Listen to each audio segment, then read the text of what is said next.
vechi. Nu ai intrare, te n-ai parale în buzunare, bagă la urechi.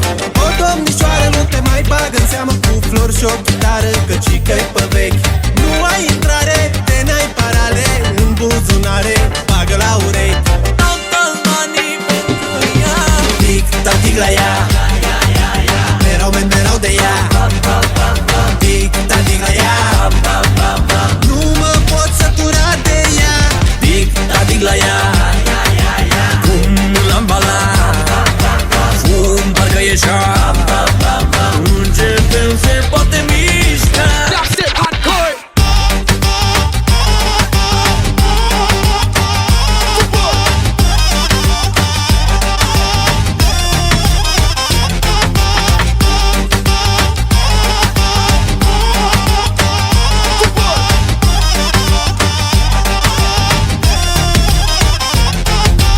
Rețeta succesului și a mulțirii banilor: se iau câteva sute de euro și se schimbă în lei la un curs mișto. Apoi buzunarul subțire și spațios se transformă miraculos într-un gros.